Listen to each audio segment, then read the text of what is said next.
Bueno, ya hay signos de violencia incontenible en varios puntos del país. El asesinato del líder vitivinícola Ricardo Vega en Apaseo el Grande, en Guanajuato, fue uno de los crímenes que mayor repercusión tuvo este fin de semana, pero también hubo una matanza en Palenque, otro en Colima, un ataque en una iglesia en Naucalpan, fue asesinado un presidente municipal en San Luis Potosí, bueno, y la lista sigue. Sí, en Sinaloa continúan los enfrentamientos y los ajustes de cuentas, mientras que fue detenido ahí también en Sinaloa un personaje apodado el Mero Mero, tío de Ovidio Guzmán y uno de los principales operadores, por otra parte, de los Mayos. Y en otro estado con focos rojos, los dos estados con mayores focos rojos siguen siendo Sinaloa y Chiapas. Ahí en Chiapas fueron bloqueados por grupos armados 8 municipios en torno a la ciudad de Comitán.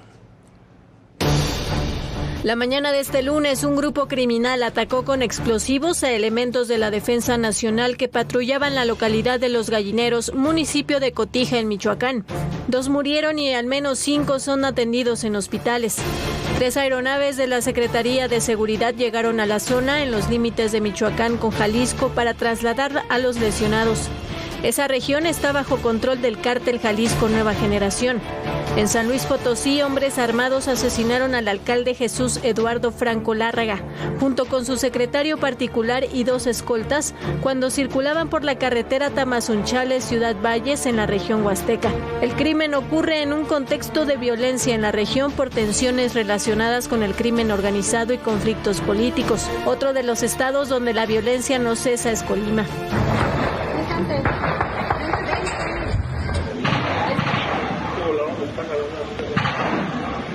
2 asistentes a un palenque clandestino en la colonia Parotas de Manzanillo murieron debido al ataque de hombres armados. Los sicarios huyeron del lugar, pero policías y personal de la Marina los alcanzaron. En el enfrentamiento, 2 sicarios fueron abatidos.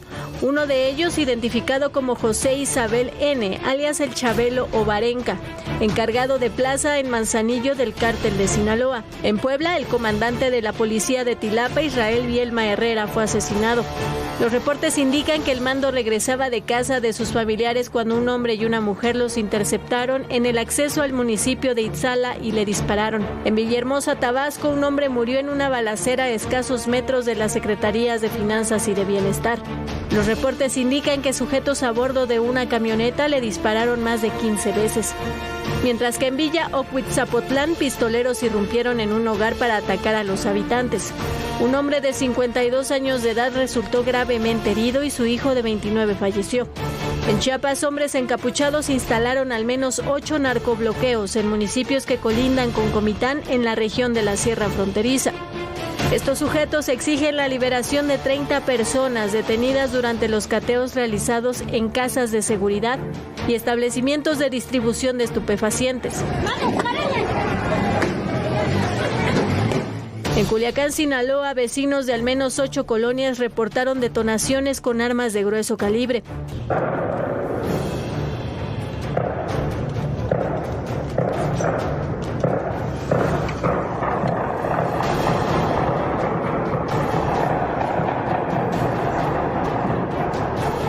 Otro ataque ocurrió sobre la avenida Federalismo.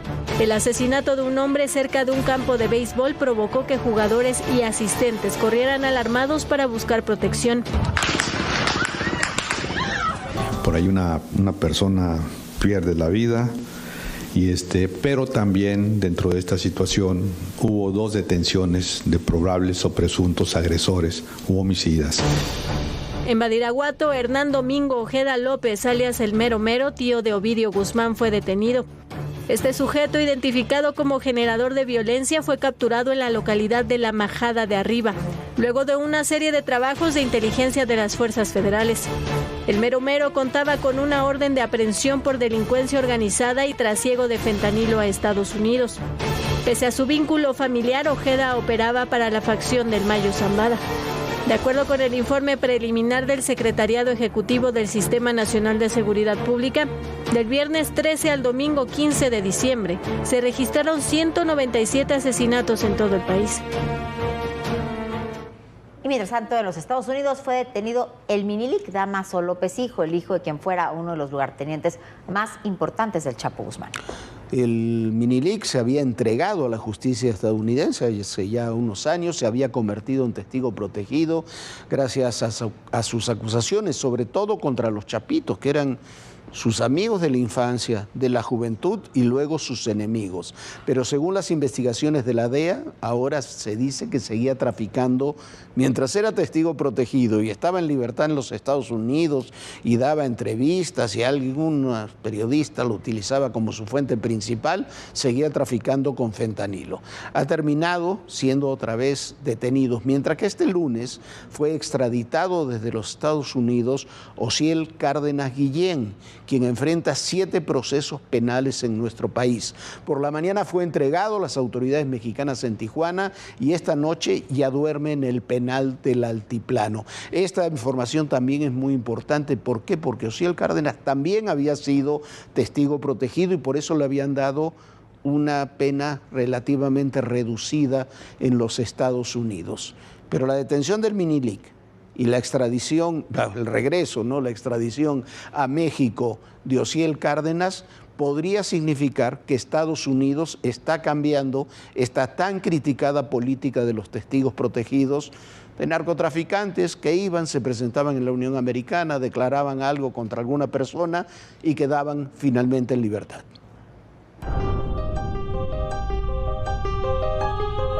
Dámaso López Serrano, el Minilic, regresó a prisión.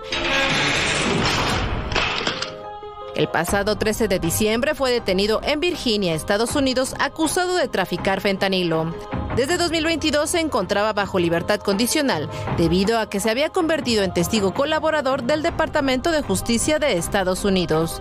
Sin embargo, tras una investigación de 8 meses realizada por el FBI, el Minilic fue reaprendido.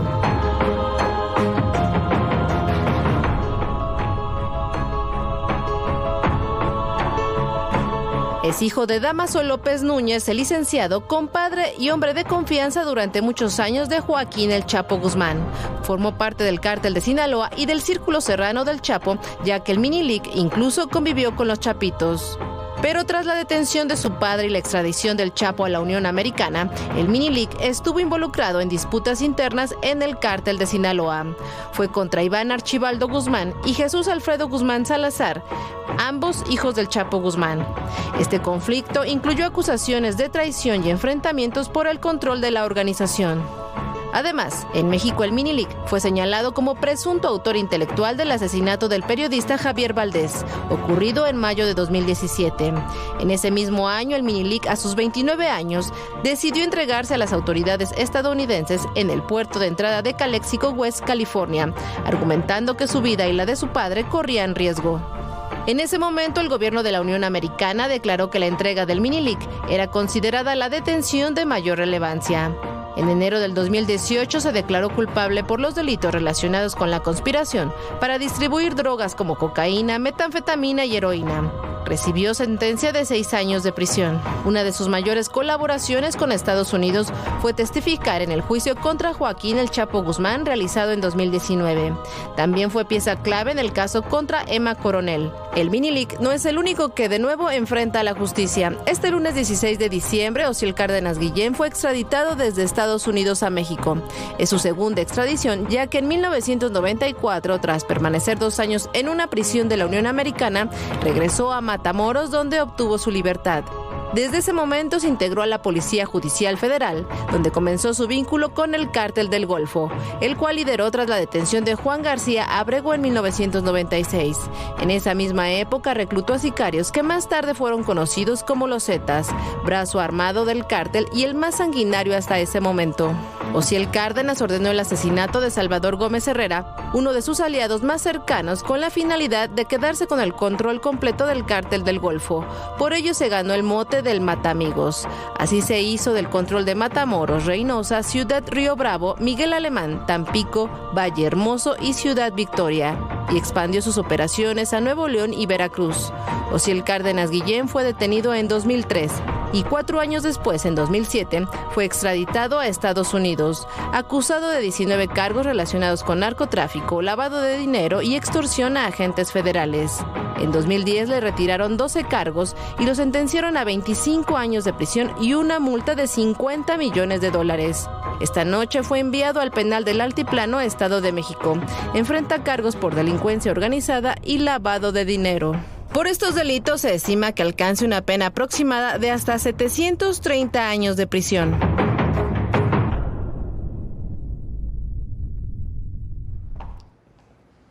Bueno, el Minilic, ya lo hemos platicado, hemos hablado mucho de él, es un personaje que, siendo importante, era relativamente menor en el cártel de Sinaloa. ¿Por qué? Por el peso que tenía su padre.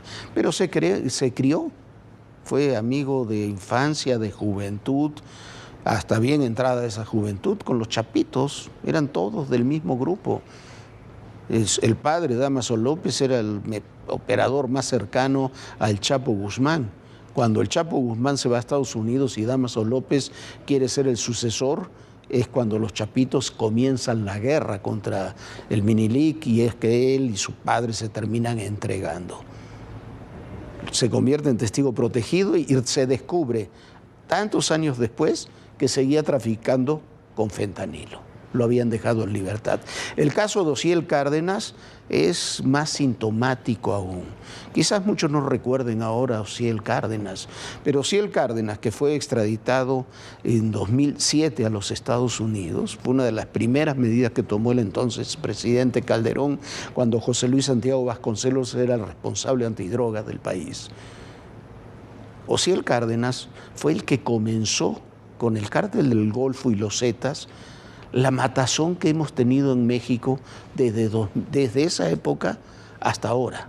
Fue el que se alió, hizo esta alianza con los Beltrán Leiva, con el cártel de Juárez, contra el cártel de Sinaloa. Fue el que implementó las medidas brutales como son las masacres, las torturas. Había violencia, sí, en el narcotráfico, por supuesto, había muertes, había cosas terribles, pero no había lo que comenzamos a ver desde entonces hasta ahora. Osiel Cárdenas fue responsable directo de esa escalada de violencia que no ha concluido hasta el día de hoy y amenaza con incrementarse cada vez más. Causó indignación que en Estados Unidos le dieran una condena muy menor, le quitaran los cargos después de que fue extraditado, y ahora ojalá que cumpla la justicia mexicana su papel y tenga las condenas que dice hoy la Fiscalía que le podrían dar. Ojalá, porque es uno de los hombres más violentos, más crueles y de los mayores responsables de la violencia que hemos vivido y seguimos viviendo hoy en el país. Bueno, y lo que sí ha funcionado fue otro operativo realizado también en el Estado de México. Este operativo es dominado Operación Atarraya y bueno, se catearon de forma simultánea 27 establecimientos donde se vendían drogas o se ejercía la prostitución. Había incluso víctimas de trata en ese lugar.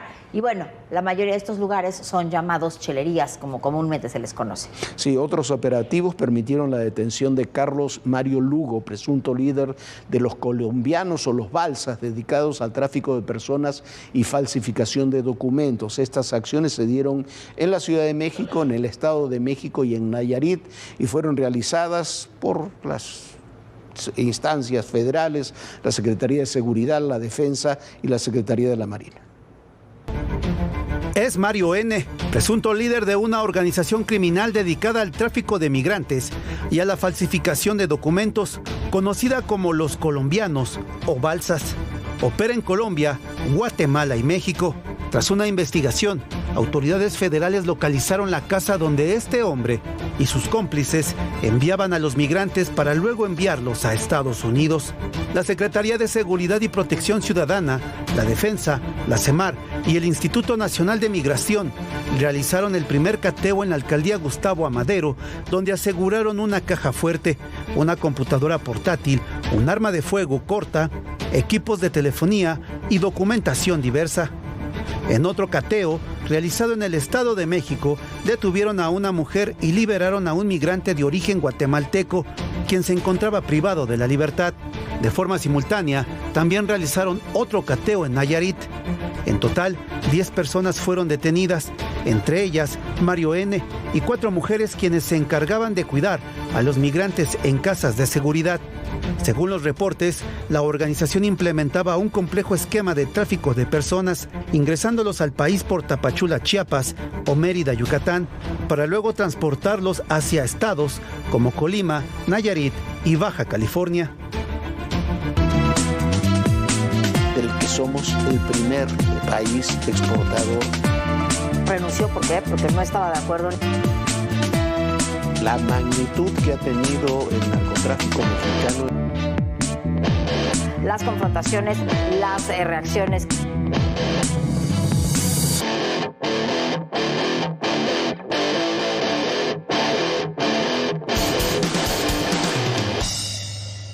Y un tribunal colegiado ha determinado que la ministra Yasmín Esquivel no plagió su tesis de licenciatura como se le había acusado.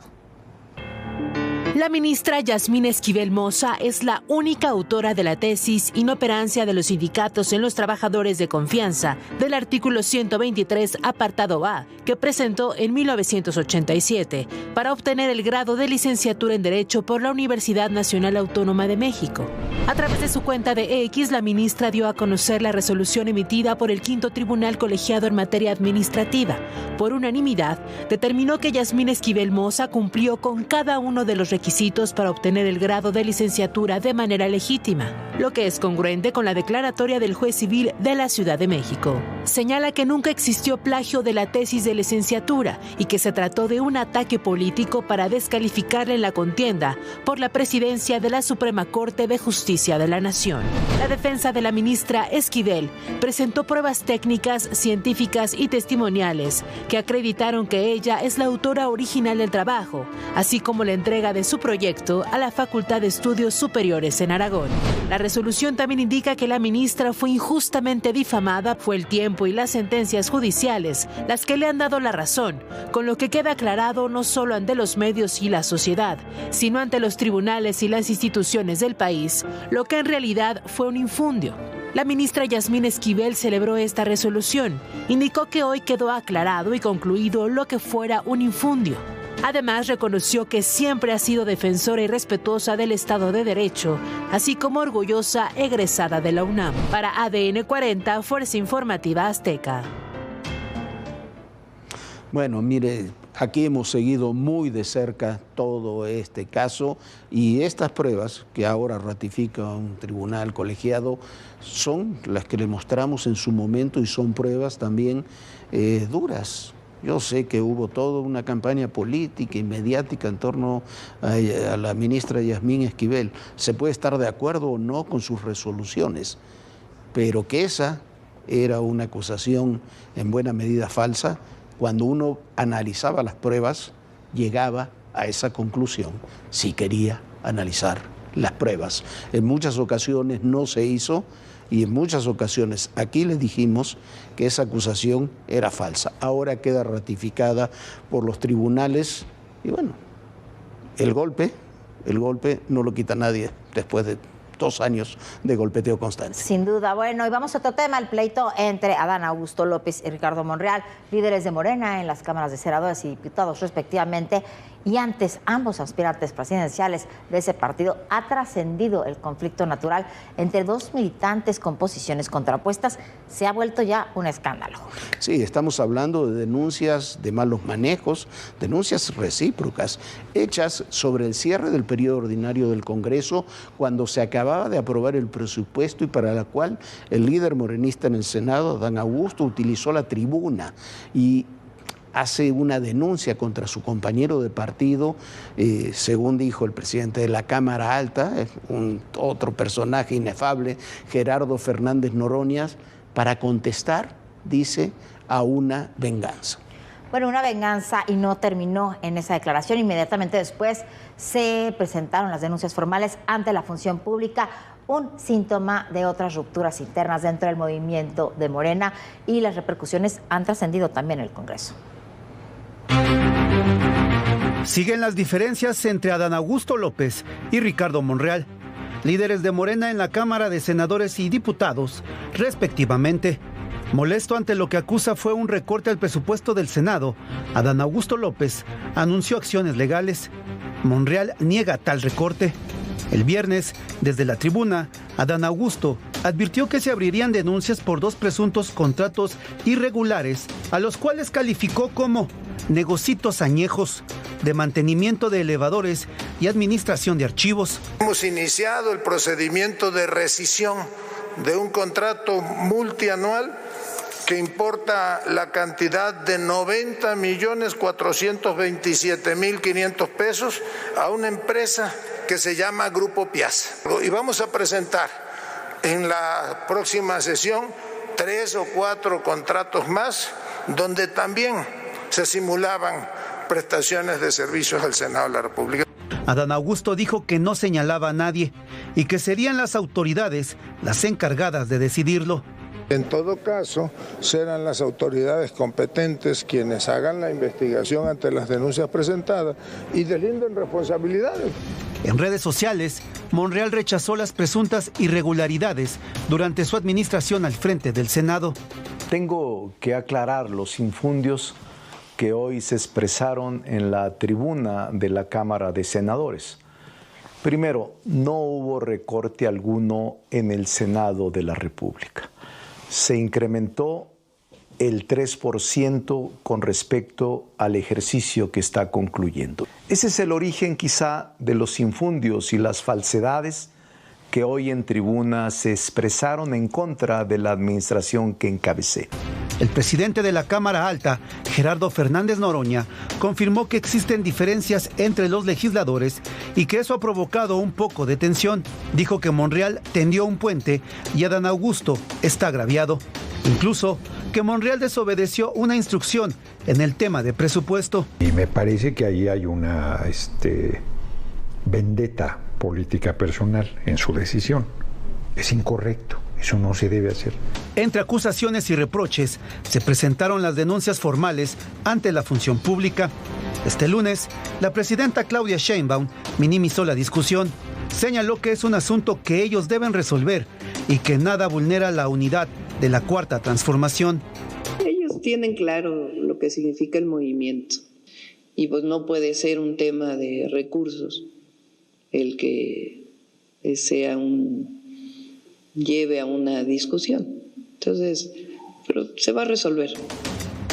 Poco antes de las 9 de la noche, Ricardo Monreal publicó en redes sociales que la política será siempre el arte de buscar acuerdos y que sin estridencia ni confrontación se reunió con la secretaria de Gobernación Rosa Isela Rodríguez y el senador Adán Augusto López para hacer política por el bien del país y del movimiento que representan. Mientras que Adán Augusto fue captado entrando a Palacio Nacional junto con Ignacio Mier y Gerardo Fernández Noroña. No es una vergüenza esto que pasó, pero son síntomas y no son simples diferencias personales. Cuando hay acusaciones penales de por medio, no son diferencias personales. Sí lo son, y son de corrientes y de personalidades y en un momento donde se está haciendo una política muy baja, pero hay muchos datos. Ahí está lo que está haciendo Andrés López Beltrán, el hijo de López Obrador, que está prometiendo candidaturas, ignorando a los gobernadores, ignorando a otras fuentes de poder. Ahí está la diferencia, lo que le dijo Francisco Garduño al abandonar el Instituto Nacional de Migración sobre el padre Alejandro Solalinde, cercanísimo a López Obrador, que le dijo que era el pollero de Dios porque él organizaba las caravanas migrantes. Está la pelea implícita entre el canciller Juan Ramón de la Fuente y la ex canciller Alicia Bárcena ahora en la Semarnat por el tema de la boda que se hizo en el Munal. Está este tema del Infonavit y este fondo de 2.600.000 millones de pesos que ha generado divisiones internas también en grupos sindicales, en grupos empresariales, en grupos sindicales cercanísimos que son parte de Morena. Hay diferencias internas y se deben tomar en serio. ¿Por qué? Porque el oficialismo y la oposición hoy están los dos dentro de Morena. Bueno, Jorge, y hay que poner el dedo en el renglón sobre este tema de la Infonavit. Lo que quieren hacer es que no haya contrapesos, que solamente el Ejecutivo Federal decida sobre esos recursos, y esos recursos le pertenecen a quien ha tenido y a quien ha trabajado para su ahorro para la vivienda. Así que hay que tener mucha atención. Hoy, si se llega a aprobar esta ley que ya se aprobó en senadores y pasa a diputados, no habrá control de estos recursos y se podrán manejar de forma discrecional desde el Ejecutivo.